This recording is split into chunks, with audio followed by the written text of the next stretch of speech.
My mentor, that's why I shaved it. I have a full head of hair normally. Okay, but you shaved it for today. Go ahead, what's your question? What are your thoughts on the enemy insurgents that went through the same lack of rotation that our forces went through? Wouldn't have they suffered the same stress and inconveniences? What the insurgents where? In Iraq or Afghanistan? Iraq, yes. Yeah, the question was, what about the insurgents who went through the same stresses in Iraq and Afghanistan? Wouldn't they have suffered the same thing? To some extent they have. Their motivations were a bit different than ours. They were home. They were playing a home game. They weren't leaving. Highly motivated by religious issues, and the motivation was different. To some extent it existed, but it wasn't nearly as great in the other forces, at least based on the information we have. The other thing is that there's another piece of that theory, and that is that the American service member today, compared to the American service member of World War II, is psychologically and emotionally a lot different, because most of that psychological and emotional strength was forged during the Depression in the United States. So there's a generational issue in addition to a geographic issue that we're looking at. Did that answer your question? Real good answer. I didn't consider that. Thank you. Go ahead. I recently saw American Sniper, and I'm just wondering, Chris Mouser, 4 tours in Iraq, if the draft would have been imposed, would his PST or that PST lowered because of that draft not having The question was, this gentleman just saw American Sniper, and for those of you that have seen it, he had 4 tours in Iraq, and would his PTSD have been as acute if we had a other than an all-volunteer force? And my answer to that, first of all, I have to tell you that I've not seen the movie. I have some real reservations about some of these Hollywood depictions of the wars, especially the most recent wars. But I did read the book, and I talked to a lot of people about it. And I give Clint Eastwood and some others some credit, because they gave a lot of film time, a lot of screen time to the issues that he was faced with when he got home. So I applaud them for that. Too often we gloss over that. As an American public, Hollywood doesn't want us to see the real agony that our veterans and service members and their families are going through. But to answer your question, if we had stayed in the 2-for-1, 2 years of recovery for 1 year in service, it's significantly less likely that his emotional and psychological issues would have been as acute as they were. Now, I have to qualify that another way too. What he did was unique. There were very few, in relative terms, snipers active in Iraq and Afghanistan. If you talk to snipers in the military, there is a lot of anguish. The killing that a sniper does is much more personal and much more riveting than that which an artilleryman does, or a bombardier on a aircraft. So there were some psychological issues that came into play by virtue of the fact that he was a sniper. In general terms, across the board, to answer your question, yes, absolutely. There is a great deal of medical evidence out there that says that there is a distinct correlation between the onset and the severity of PTSD and the number of tours, the length of the tour, and also what that service member saw and experienced during their tour. But the general answer to your question is no. His PTSD symptoms would have been less acute had he not had those 4 back-to-back tours. Yeah. let me just... I have two boys. One is still active in Afghanistan. Middle child. In the dark. Play video games. Wait, I can't hear you. The oldest boy is a danger to his family. It was a good friend. You don't have to come over here. We'll teach you.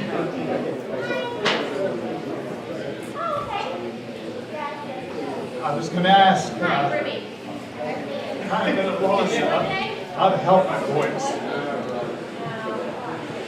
Those serve together and have more than a half a dozen tours between them. Middle child is out, plays video games in the dark, and isolated, has been for over a year. The oldest boy is the one that spoke at the funeral here in Grove City. Is his replacement that got killed, and he's a danger to his friends first and his family for sure. I don't trust the VA system to try to get him help. It's going to see him this weekend. And I'm at a loss whether we should pay for civilian help. He's very violent towards me and people that try to help him, and I really would appreciate a suggestion of how I would have a clear conscience if he would choose something that would be unfortunate.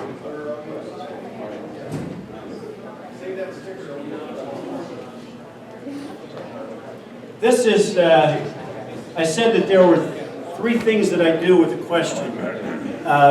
This falls into the category that I won't directly answer this question, but I would like to get together with you after this. I think there are some things that I can do to help you, but I can tell you that what we see right here in this parent, troubled, this family trouble, is going on all over the United States.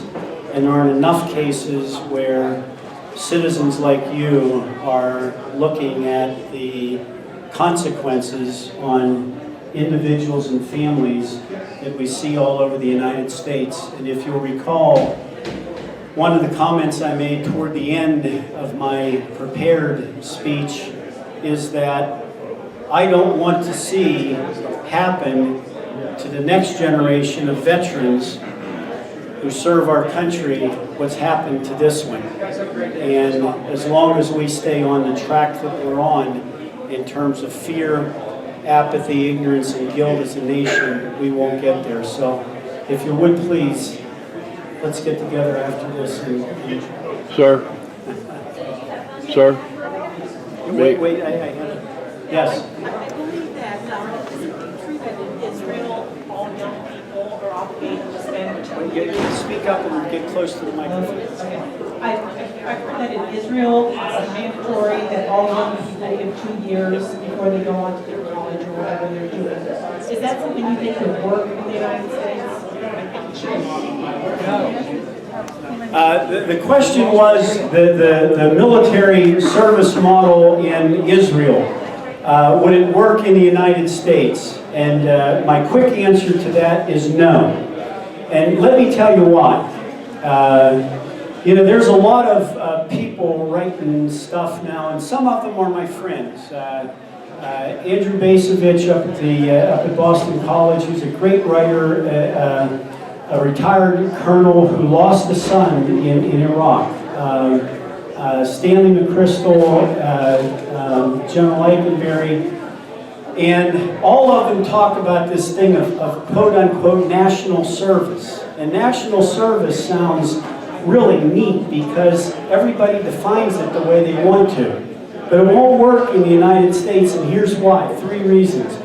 The first one is that we can't put 8 million people on the payroll of the federal government. We're already $17 trillion in debt.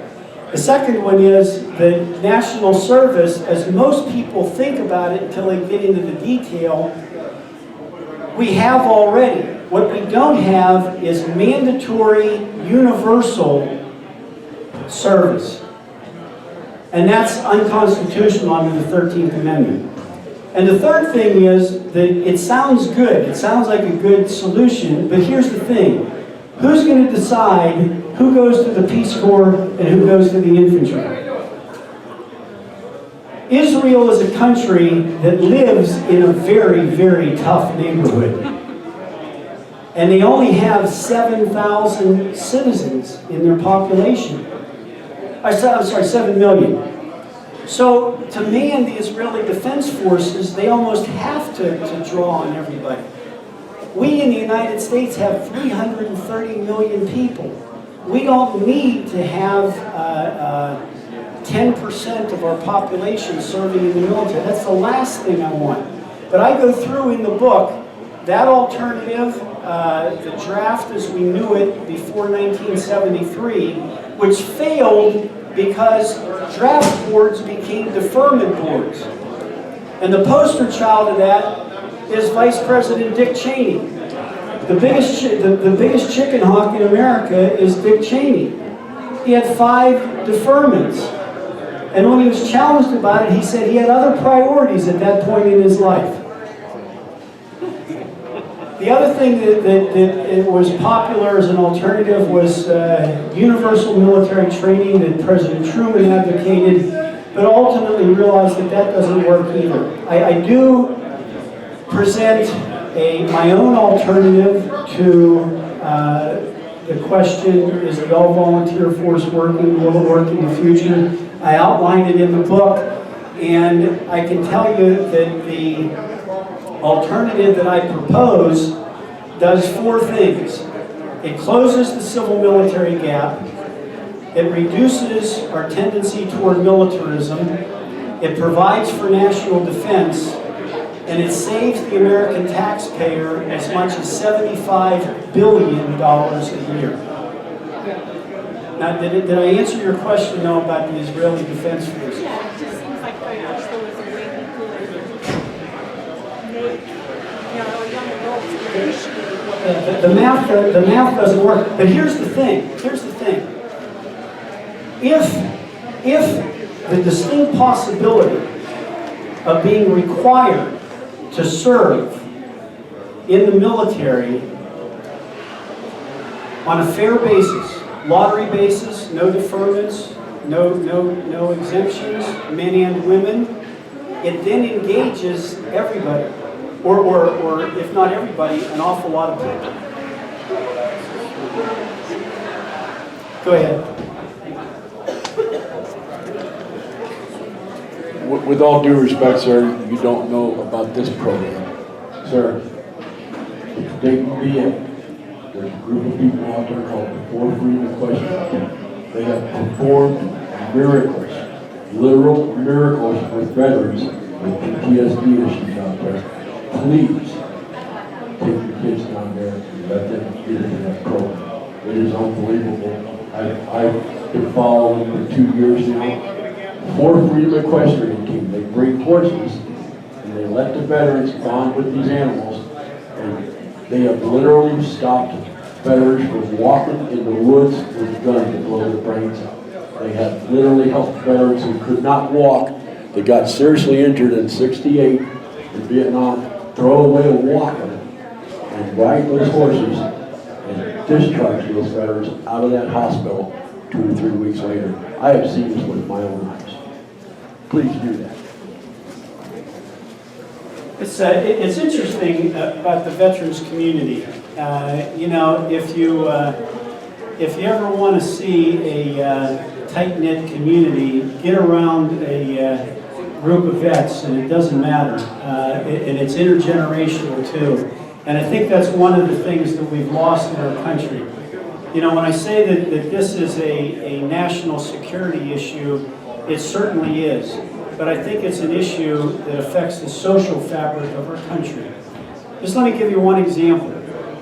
Where else in America, where else? In 1970, I was a I was at ROTC boot camp at Fort Indian Town Gap, Pennsylvania. And the guy on the bunk above me in 1970, when we had a draft, was between his second and third year at Yale Law School. He was a very wealthy young man who had the misfortune of having the wrong draft number. But on the bunk beside me was an African American from the Deep South who didn't have a whole lot of academic skills and certainly no money, but both of them were reliant on one another to get a job done, to get out of boot camp, and they had an experience that you can't have in America anywhere else. We're an isolated people. The people who live in Bexley don't necessarily socialize too much with the people from Loudonville.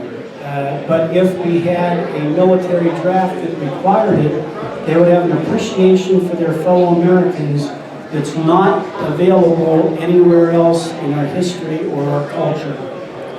Okay, I'll take one more question if anybody has one.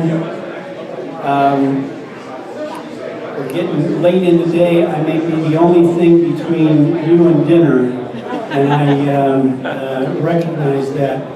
Look, this is, oh, go ahead.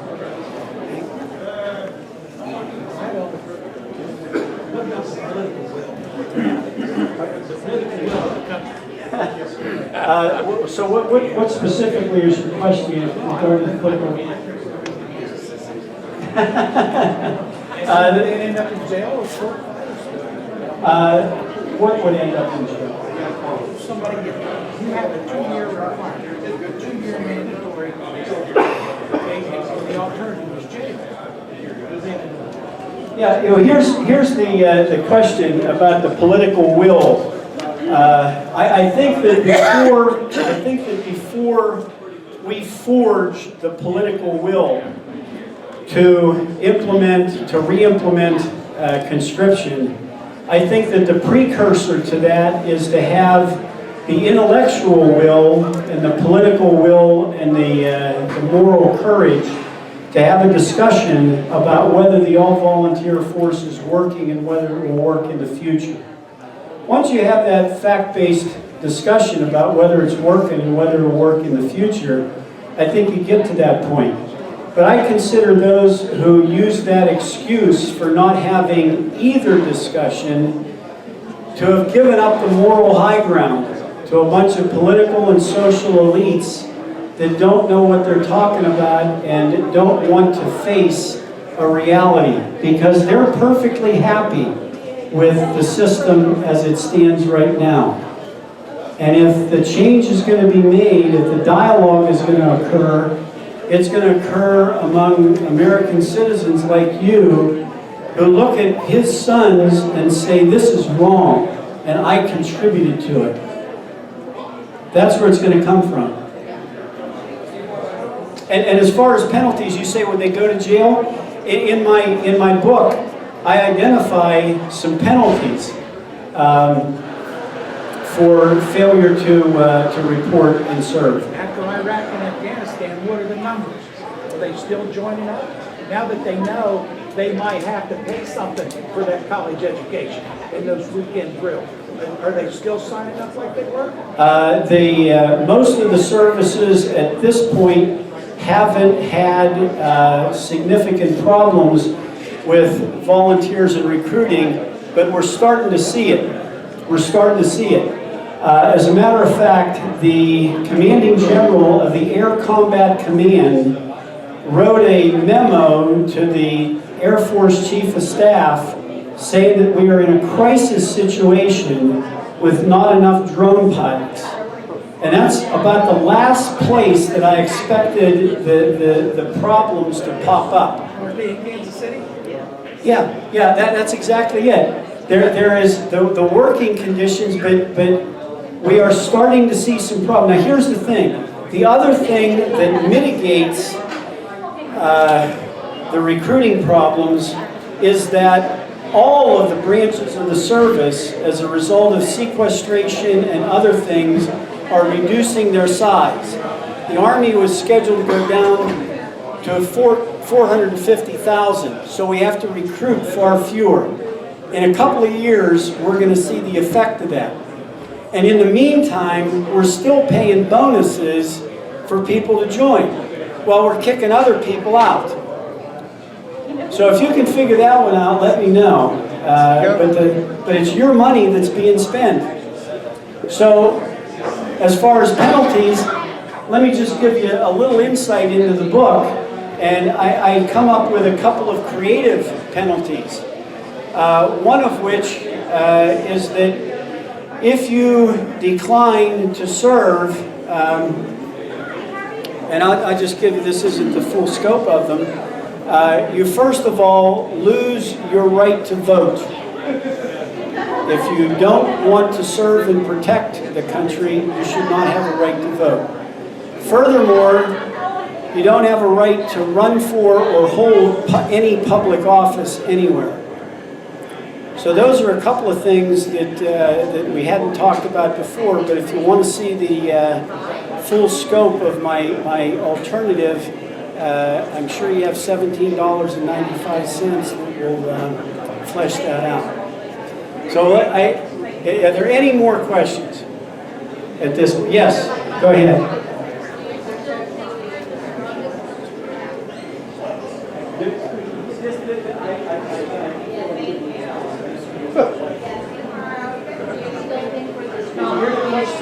Do you still think we're the strongest military?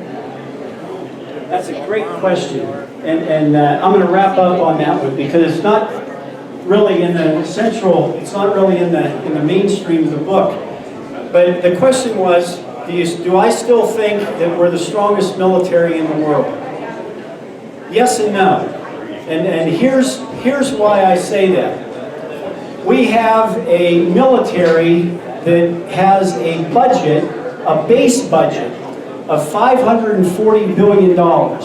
That is larger than the next 14 countries in the world combined. Now, we tout it as the best trained, best equipped military in the history of the world, but here's the thing. I imagine there's one or two Ohio State football fans in the audience. Okay. Think about this from the standpoint of an Ohio State football coach keeping his job. If you go back to World War II, since World War II, let's look at the record. Korea, a tie. Vietnam, we lost. We got run out of Mogadishu. We got run out of Lebanon. We won the first Gulf War. We lost Iraq, and we lost Afghanistan. And in the meantime, we had two scrimmages against the Sisters of Mercy in Panama and Grenada, and we wiped them out. Now, if that's a track record of the strongest military in the world, I'll let you be the judge. But that's where we are. And I think that this idea that every trouble spot in the world is a clarion call for the United States, like a fire department, to go put out the fire is dangerous and counterproductive. So we'll wrap up on that. If you'd like to buy a book, $17.95, no postage, no handling. I'll be happy to sign it and go from there. But I'm serious. This is an issue that's not just about national security. If you don't think it's about the social fabric of our nation, think back to this gentleman's question here during the course of our meeting today. So once again, thank you for your time.